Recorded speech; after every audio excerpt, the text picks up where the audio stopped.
فَإِن لَّمْ تَعْلَمُوا آبَاءَهُمْ فَإِخْوَانُكُمْ فِي الدِّينِ وَمَوَالِيكُمْ وَلَيْسَ عَلَيْكُمْ جُنَاحٌ فِيمَا أَخْطَأْتُمْ بِهِ وَلَٰكِن مَّا تَعَمَّدَتْ قُلُوبُكُمْ وَكَانَ اللَّهُ غَفُورًا رَّحِيمًا۔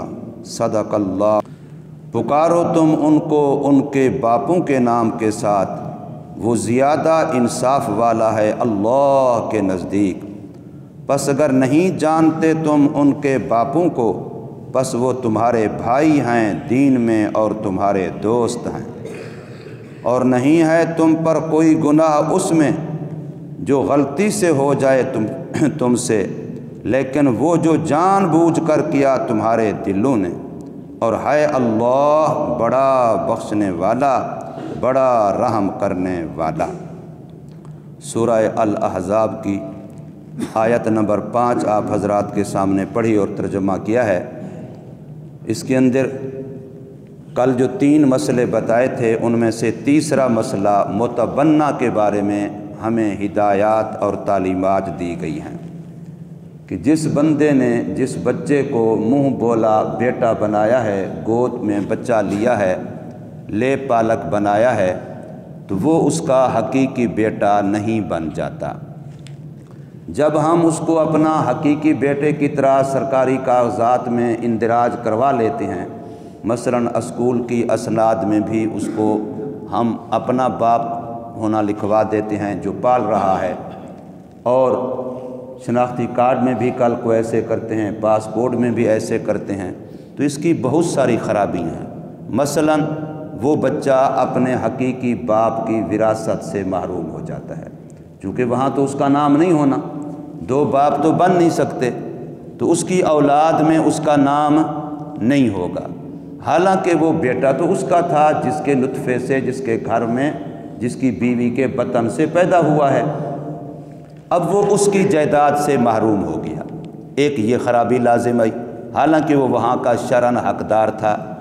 نمبر 2، جس نے پالا ہے اب اس کی جائیداد کا وہ حقدار ہو گیا، حالانکہ یہاں شرعاً حقدار نہیں تھا۔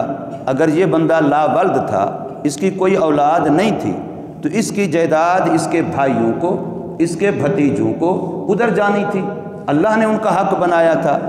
وراثت یہ ایسی تقسیم ہے، سورہ نساء کے اندر اللہ پاک نے تقسیم فرمائی، جو قیاس ہے، رائے ہے، عالم کا اجتہاد ہے، اس کا بھی اس کے اندر کوئی عمل دخل نہیں ہے۔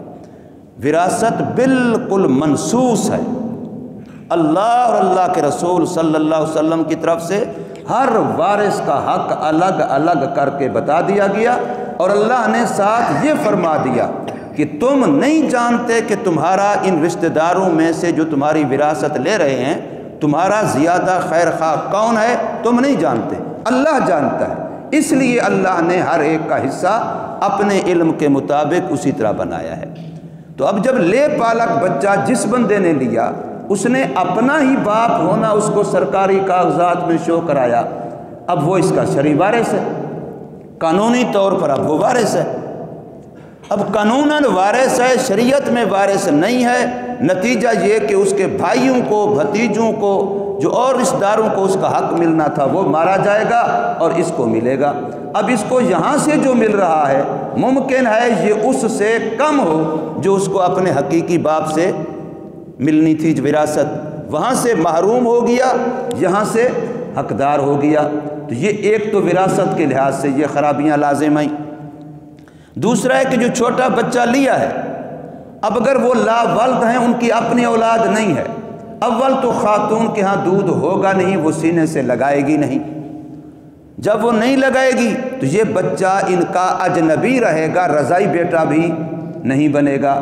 تو رضائی بیٹا نہیں بنے گا تو کل کو کتنے پردے کے مسائل پیش آئیں گے۔ جب یہ بڑا ہوگا تو اسی خاتون سے بھی اس کو پردہ ہے جو اس کو پال کے اپنے آپ کو ماں بنائے ہوئے ہے۔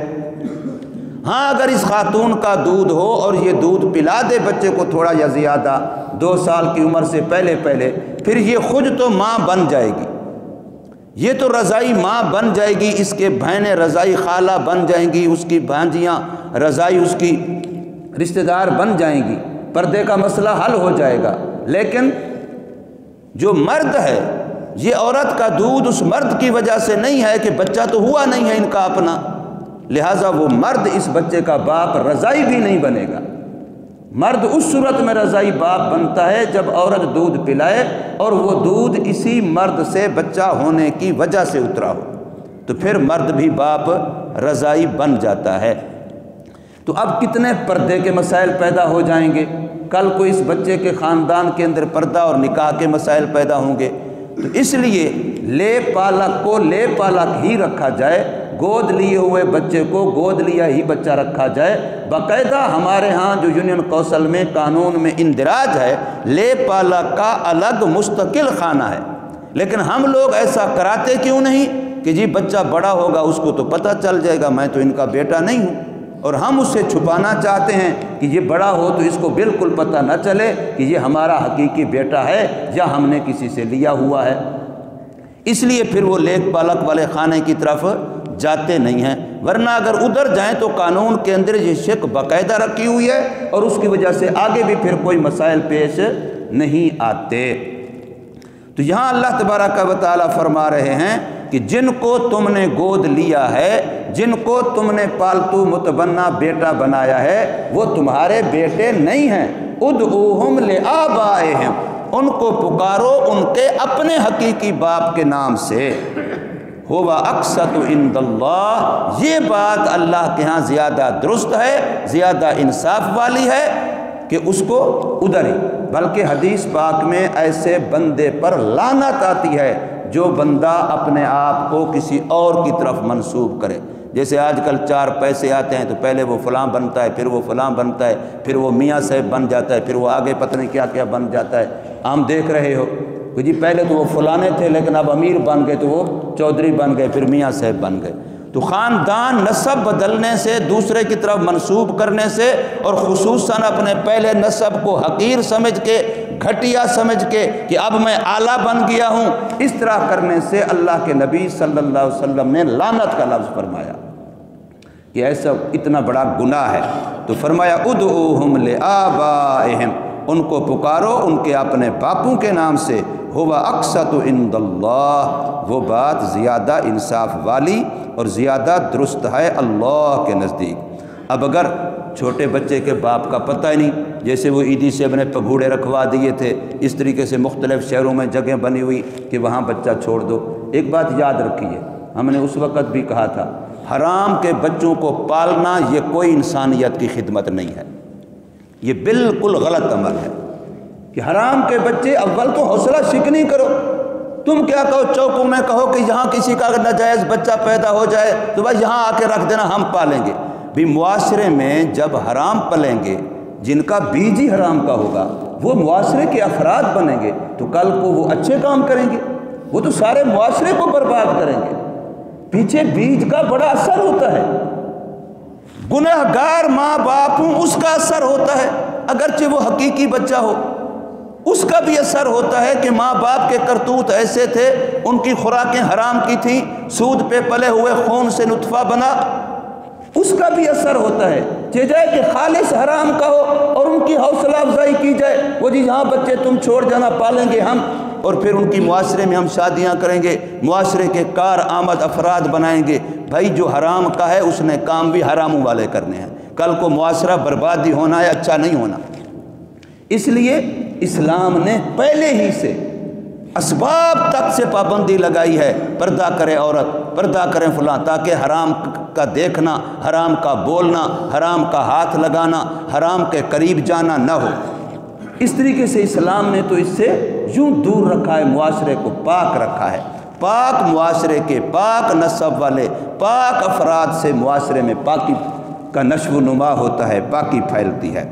تو فرمایا اگر ان کے باپ معلوم نہ ہوں، جیسے بہت سارے لوگ ہسپتالوں سے بچے دے دیتے ہیں، آج کل کے دور میں یہ چل رہا ہے، تو فَإِن لَّمْ تَعْلَمُوا آبَاءَهُمْ، بس اگر نہیں جانتے تم ان کے باپوں کو، فَإِخْوَانُكُمْ فِي الدِّينِ، پھر وہ تمہارے دین کے بھائی ہیں، بھائی جان، وہ بھائی ہے ہمارا، اس لیے کہ وہ بھی کلمہ پڑھتا ہے، میں بھی کلمہ پڑھتا ہوں، وہ مسلمان بھائی ہے۔ فَإِخْوَانُكُمْ فِي الدِّينِ، اور دوسرا وَمَوَالِيكُمْ، اور تمہارے دوست ہیں۔ تو مولا کا معنی ہی دوست ہوتا ہے، ہم جو اپنے مولانا صاحب کو مولانا صاحب کہتے ہیں، جتنے بھی عالمی دین ہوتے ہیں، تو مولانا ہمارا دوست، ہمارا بڑا، اور مولا ولی جو کہتے ہیں اللہ ولی المؤمنین، تو ولی مولا لفظ ان کا مادہ ایک ہی ہے، تو اس کا معنی دوست ہے، اس کا معنی قریب ہے۔ ولی اللہ اللہ کا قریبی، اللہ کا دوست۔ تو مولا جو جس کا مولا ہے وہ اس کا قریبی ہے، آزاد کیا ہوا ہے تب بھی مولا ہے، آزاد کرنے والا ہے تب بھی مولا ہے، کسی شان و شوکت کے لحاظ سے مولا کا لفظ بڑا وسیع ہے۔ اللہ کو بھی ہم مولا کہتے ہیں، اللہ مولانا لا مولا لکم۔ جنگ کے اندر صحابہ نے نعرہ لگایا تھا کہ اللہ ہمارا مولا ہے، اے کافرو تمہارا کوئی مولا نہیں ہے۔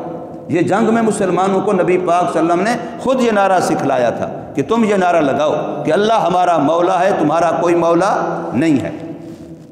اور نبی پاک صلی اللہ علیہ وسلم پر درود پڑھتے ہیں سیدنا و مولانا، وہاں مولانا ہے، ہر عالم دین کو ہم مولانا، تو حضرت علی رضی اللہ تعالیٰ کو بھی کہتے ہیں مولا۔ تو یہ کوئی ایسا امتیاز نہیں ہے کہ جس کو شیعہ کہیں کہ جی یہ صرف حضرت علی کا امتیاز ہے۔ اللہ کے نبی نے فرمایا من کنت مولا فعلی مولا، تو یہ کوئی ایسا امتیاز اعزاز کوئی بڑا اکرام نہیں ہے کہ جی بس صرف حضرت علی کو ملا کسی اور کو نہیں ملا۔ 15ویں صدی کے ہر مولوی کو ہم کیا کہتے ہیں؟ مولانا کہتے ہیں۔ تو وہ موالیکم، وہ تمہارے دوست ہیں۔ باقی رہے گی بات کہ اگر غلطی سے، اب یہ چھوٹے چھوٹے بچے ہیں، ہم ان کو کہہ دیتے ہیں، قاری صاحب کہتے ہیں، ہم کہتے ہیں بیٹا ایسا کرو، بیٹا یوں نہ کرو، اب یہ کہنا شفقتاً ہے، یہ اس لیے نہیں ہے کہ ان کے نسب کو منسوب کر رہے ہیں، یہ جائز ہے، یہ الگ صورت ہے۔ اور کسی کو یوں نسبی بیٹا سمجھنا، لکھوانا، آکام مسائل، وہ جیسے لے پالا کا مسئلہ ہوتا ہے وہ ناجائز ہے۔ ہاں البتہ وہاں بھی غلطی سے کہہ دیا، غلطی سے ایسے جیسے پہلے پتہ نہیں تھا، حکم نہیں آیا تھا، سارے ایسے سمجھ رہے تھے، کہہ رہے تھے، حضور صلی اللہ علیہ وسلم جا کے کعبہ میں خود اعلان کر رہے تھے کہ زید میرا بیٹا ہے، میں نے اس کو بیٹا بنا لیا ہے، لیکن اس وقت ابھی نبوت نہیں ملی تھی، ابھی یہ حکم نہیں آیا تھا۔ وَلَيْسَ عَلَيْكُمْ جُنَاحٌ، اور نہیں ہے تم پر کوئی گناہ، فِيمَا أَخْطَأْتُمْ بِهِ، جو تم سے خطا میں ہوا، غلطی میں ہوا، بھول چوک میں ہوا، اس میں کوئی خطا کوئی گناہ نہیں ہے۔ وَلَكِنْ مَا تَعَمَّدَتْ قُلُوبُكُمْ، لیکن جو عمدن جان بوجھ کر تم کرو گے پھر وہ گناہ ہوگا، اس کی پکڑ ہوگی۔ ہاں اس گناہ کے بعد بھی اللہ کا اعلان ہے کوئی بندہ توبہ کر لے گا تو پھر اللہ وکان اللہ غفور الرحیم، توبہ کے لیے پھر اللہ بڑا بخشنے والا، بڑا رحم کرنے والا ہے۔ تو یہ ہر خطا کے لیے اللہ کا اعلان ہے، غلطی انسان سے ہوگی، نبی صرف معصوم ہیں، کوئی اور معصوم نہیں ہے، لیکن توبہ کا دروازہ کھلا ہے، بندہ توبہ کرے گا تو اللہ بڑا غفور الرحیم ہے۔ اللہ تبارک و تعالی ہمیں سمجھ نصیب فرمائے، عمل کی توفیق دے۔